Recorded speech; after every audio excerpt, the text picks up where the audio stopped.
Does your pet see ghosts? Well, Good Boy does too. You're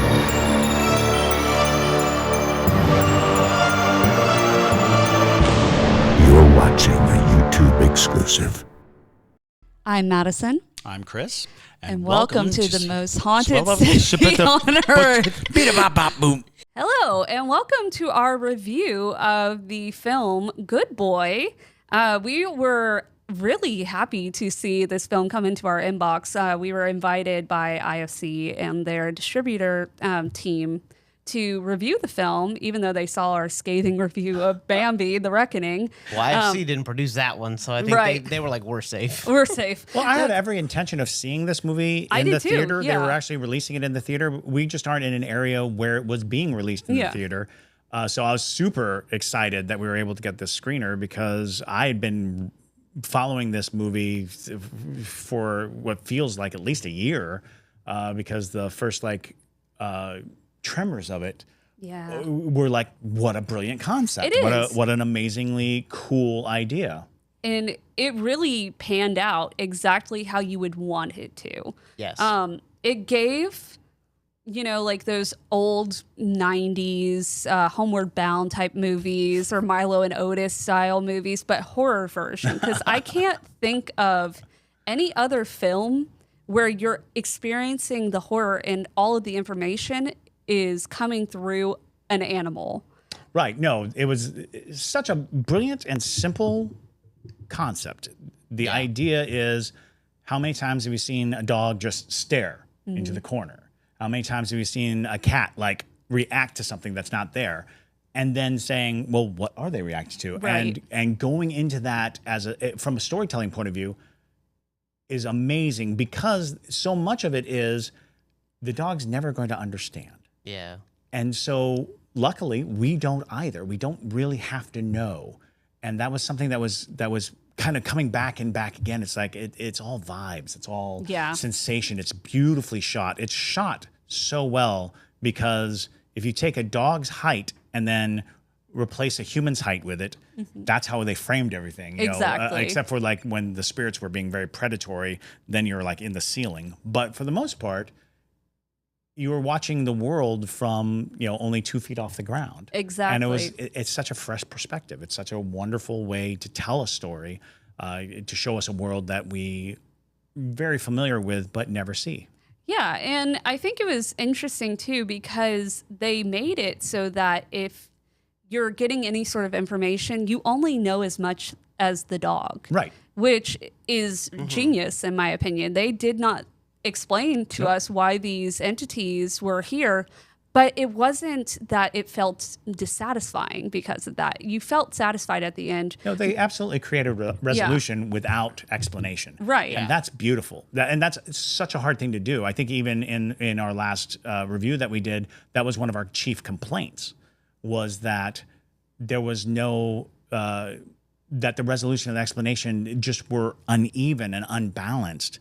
Here, it is all you need to know about a dog is how much they love you.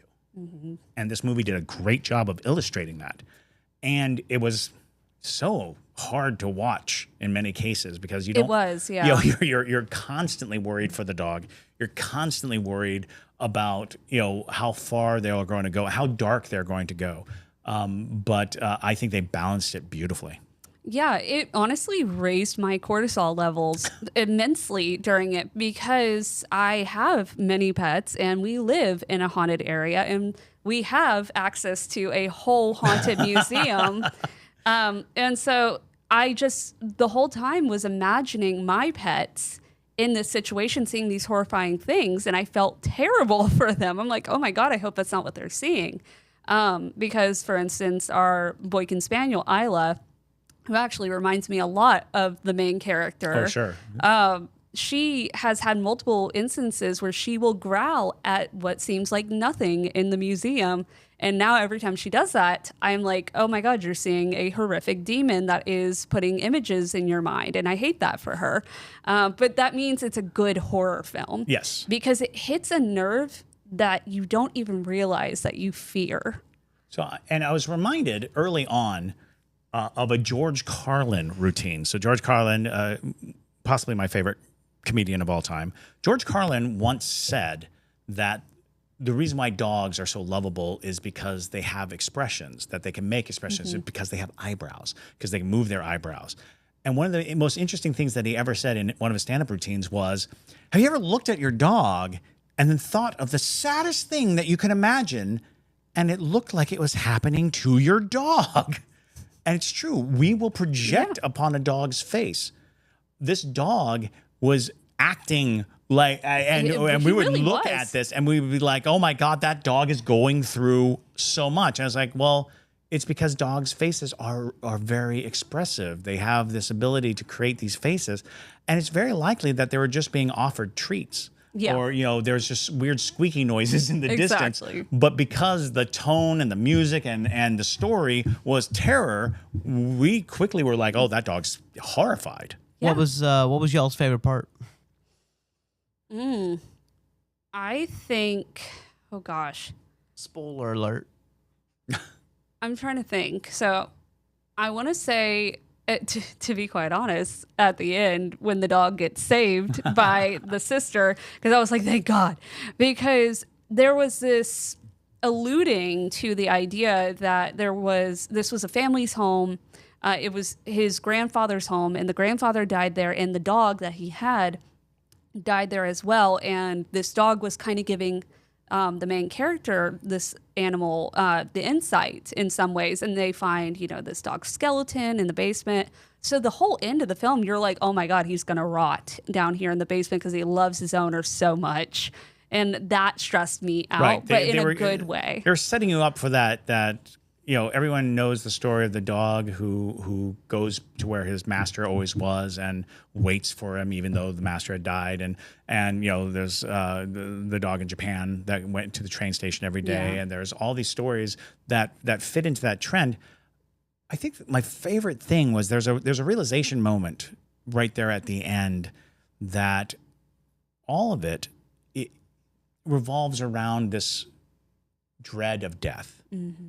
And the horror of it, and the pain of it, and the fear of grief, and then the presence of grief, and the concept and construct of the scariest things that we imagine maybe not that scary. Maybe we need to adjust how we approach things like death. It reminds me of, there's a movie called Jacob's Ladder. Yeah. And Jacob's Ladder is one of Ladder. my favorite horror movies. But there's a line where one character is basically explaining that angels that are coming to help you do something that you don't want to do will seem like demons. An angel who's coming to take you away from this world in loving arms will seem like the most grotesque and horrifying demon because it's pulling you away from the life you know and the love you know. And if you can't accept it, it's going to be a plague. It's going to be a horror. And I think that's kind of what was happening, was this dread and this horror of an encroaching death. So in a lot of ways, it was about grief and about acceptance and about living after losing. And all of those things started to really come into clear view right at the end, right when it was like, how are we going to get out of this? How are we going to get out of this? Because that's actually the horrible pit in your stomach sensation when someone you love is sick and dying. Mm-hmm. And when they die, how are we getting out of this? It's like, well, you don't. You don't get out of it. Yeah. But you can still live, and you can still go, and you can still keep going. Because there was this theme, this ongoing theme, this notion that if A happens, then B happens. If one person dies, then the other dies. Because we link to each other that way. So I do love this movie for its simple approach to the idea that the things we're afraid of maybe aren't scary. We just make them scary. That's an interesting take, because it does have a parallel throughout the whole film of what's going to get the owner first. Is it going to be his terminal illness, or is it going to be the demon that's wanting to drag him to hell? And in a way, it was kind of both. Oh, well, I actually think the terminal illness was the demon. Yeah. I think that was cancer that you're looking at. You know, it was a black, muddy, gooky thing that surrounded him and encompassed him. And the thing about it that I loved was he said, "You can't come with me." Mm-hmm. And that's just like, what a great moment, you know, to orchestrate. Because again, you're thinking, oh, this is terrible. Oh, this is terrible. But when you're in the throes of denying that you're going to survive or you know, fighting for your life, and then you're sitting at death's door and you've got people there who cannot imagine a world without you, it is kind of up to you to say, stay. You're a good boy. You're a good boy. Yeah. You know, you can't come with me. Yeah. All right, so y'all, to end it out, how many bones do you give it out of 5? 5 out of 5 bones, and you can also give half a bone. I'm gonna give it a 4.5 bones out of 5 solely. Wow. Yeah, I think it was really well executed. The dog is a phenomenal actor. Great accomplishment to have your whole storyline fall on the shoulders of this very cute pup. I think that's excellent.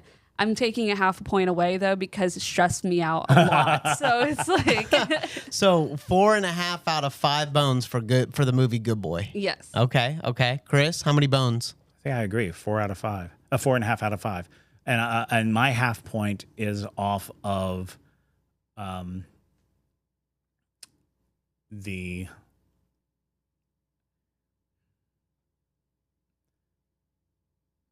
there is a kind of haphazardness to it, and I don't know if that's something that can be fixed, and I don't know that it needs to be fixed, but I want to say at least once or twice I felt myself kind of jarred out of the movie itself to compensate for kind of a sensation that the story wasn't being served necessarily by some of the things. I think there was a whole bit, and again, this is probably just my own interpretation, but there was like this other thing where we were watching like videotapes of another family member, and not only did that just stop, it felt like this was going to be the expositionary thing, the tool that was going to be used, but it didn't happen. And I'm not complaining that it didn't happen. It just felt like it was a setup that didn't have necessarily the payoff that I was expecting. And again, it's not really worth knocking per se, you know, taking a half point off of it by just basically saying I was led on a half bone away. Half bone. I was led down a path of expectation, and there wasn't an aesthetic use of my expectation. Sure. It was just kind of it seemed to just end very abruptly, that notion, like because there was a lot of TV on. We saw a lot of TV, and there was a period of time when it seemed like every time we saw the TV, we were watching this very specific thing on TV, and then it just stopped. Yeah. You know, and it's like, and that may have represented the death of that character, but it wasn't clean enough for me or clear enough for me. So, and again, 4.5 bones. You know, I still think it was an amazing movie. I really loved it. And as a final reward for sticking out to the end of this review, we'll insert a photo of Chris's dog, Oberon, watching the screen, freaking out over the main character. He really enjoyed watching that dog. He loved it. And interesting, Oberon, when he was just kind of like a puppy, he was in the house when we got all the stuff for the museum. Oh, gosh. And he used to like growl at one of the boxes. And after we brought it to the museum, he would go to the place where the box was and growl at the spot where the box was. And I was like, oh, no, did it stay? I was like, what is happening? But after a while, he stopped doing that. But it was really interesting because when he started growling, it was like, oh, it's time to get this stuff out of the house. Yeah, absolutely. Well, thank you all so much for listening to this review. And as always, after we finish these reviews, send us more films. We love them. We love watching films and giving our opinions on it. But yeah, go watch the movie Good Boy. It's a great evening activity. and we highly recommend 4.5 bones up. Woohoo! But my name is Madison Timmons. I'm Chris Soucy. And stay spooky, y'all.